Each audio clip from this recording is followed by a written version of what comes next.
एक बार की बात है, शाम के समय एक शिकारी जंगल में शिकार की तलाश में घूम रहा था। कैसा जंगल है ये? कोई जानवर मिल ही नहीं रहा। यहाँ तो आना ही बेकार गया। अचानक उसको सामने से एक शेर आता हुआ नजर आया।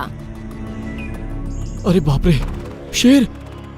उसे देखकर शिकारी डर गया और थर थर कांपने लगा। वो इतना डर गया कि उसके हाथ से बंदूक भी छूट गई और वो झाड़ियों में छिप गया। अरे यार, यहाँ तो कोई जानवर दिखा ही नहीं था। अब दिखा तो सीधा शेर। मैं तो हिरन ढूंढने आया था। शेर शिकारी के काफी करीब था और उसको सूंघने की कोशिश कर रहा था। शिकारी भगवान से यही प्रार्थना कर रहा था कि वो किसी को उसकी मदद के लिए भेजे। तभी एक सारस वहां आया। वो उड़ता उड़ता एक पेड़ के नीचे आ बैठा जहां शेर खड़ा था। अरे वाह, एक सारस! ऐसा कहते हुए शेर तेजी से सारस की तरफ बढ़ा, लेकिन सारस इतना चालाक था कि बार बार उड़ता और जमीन पर बैठ जाता।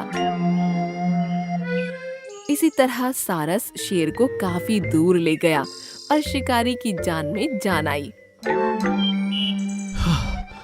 शुक्र है उस सारस का जो उसने शेर का ध्यान बटा दिया, वरना मैं तो आज मरने ही वाला था। ये कहकर शिकारी वहां से जाने लगा। तभी एक पक्षी जमीन पर आ गिरा। उसने देखा कि ये वही सारस था। सारस के सर पर एक हीरा लगा था और पेट में लकड़ी की एक टहनी फंसी थी, जिसकी वजह से खून निकल रहा था। अरे सारस, तुम तो वही हो ना जिसके पीछे अभी शेर लगा था? हाय रे मेरी फूटी किस्मत! शेर से जान बची तो शिकारी मिल गया। अब तो मैं नहीं बचने वाला। तुमको डरने की जरूरत नहीं है। कुछ देर पहले अगर वो शेर तुम्हारे पीछे ना जाता तो वो मुझे ही अपना शिकार बनाता। तुमने मेरी जान बचाई है, इसलिए मैं तुमको नहीं मारूंगा। अब मुझे ये बताओ कि तुम्हारे सर पर ये हीरा कैसा है और तुम्हारे पेट में ये लकड़ी कैसे लगी? अरे वही उस शेर से मस्ती करने के चक्कर में मैं एक सूखे पेड़ से जा टकराया और ये लकड़ी मुझे लग गई। रही बात इस हीरे की, तो तुम्हें बता दूं कि इसमें मेरी जान बसी है। जब तक ये मेरे सर पर है मैं मर नहीं सकता, चाहे कितना भी घायल हो जाऊं। इसीलिए तो इतने दर्द में भी जिंदा हूँ। तुम फिक्र मत करो, मेरी जान बचाई है तुमने। मैं तुम्हें इस दर्द से राहत दिलाकर ही रहूंगा। ये कहकर शिकारी ने सारस के पेट से लकड़ी निकाली और फिर उसकी चोट पर मरहम लगाया। यहाँ तक कि उसने 2 दिनों तक सारस को अपने टेंट में ही रखा और सारस अब बिल्कुल स्वस्थ हो गया। प्यारे सारस, अब तुम ठीक हो चुके हो। मैं भी अपने गांव वापस जा रहा हूँ। कभी तुमसे मिलने का मन हुआ तो जरूर आऊंगा।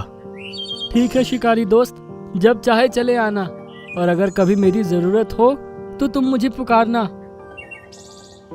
इस हीरे में इतनी शक्ति है कि जब भी तुम मुझे पुकारोगे ये अपने आप चमकने लगेगा और मुझे तुम्हारी तरफ आने का रास्ता भी बताएगा। क्या कहा तुमने? मुझे यकीन तो नहीं हो रहा, लेकिन आजमा कर जरूर देखूंगा। अब मैं चलता हूँ। ये कहकर शिकारी वहां से चला गया।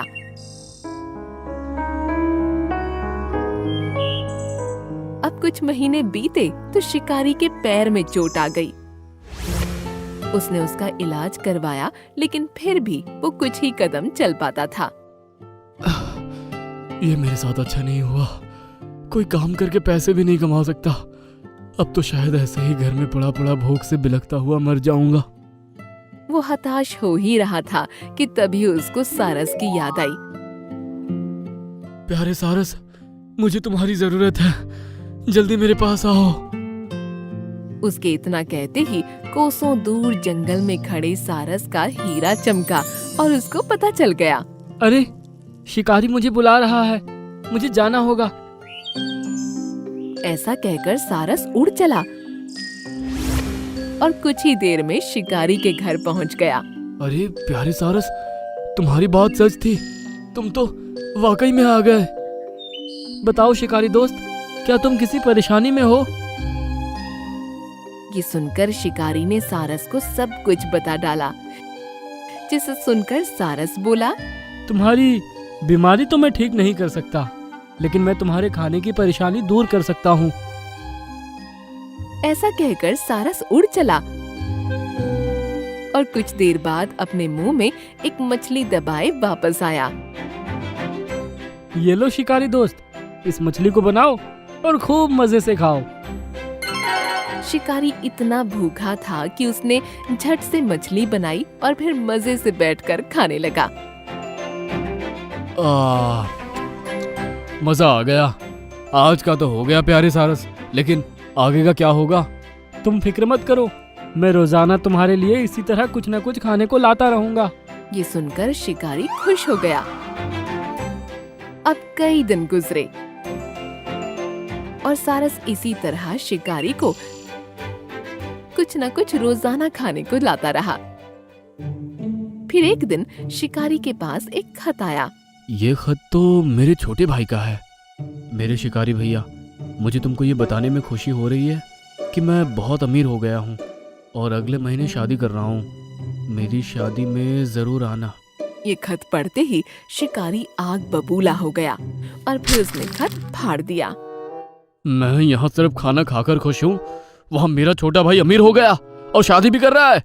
यह तो मुझे कतई बर्दाश्त नहीं होगा। लेकिन अब मैं किस तरह अमीर बन सकता हूँ? ये सोचते हुए उसको सारस की बात याद आई और उसने फैसला किया।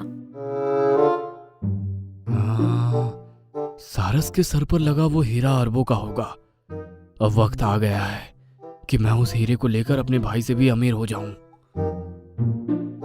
ये सोचकर उसने अपने तकिए के नीचे एक चाकू रखा और पलंग पर लेट गया। कुछ देर बाद सारस उसके लिए मांस का एक बड़ा सा टुकड़ा मुंह में दबाए आया।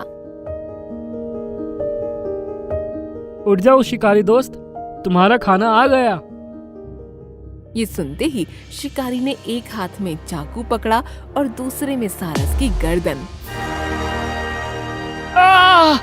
शिकारी दोस्त, ये क्या कर रहे हो? मुझे अमीर बनना है, वो भी आज ही।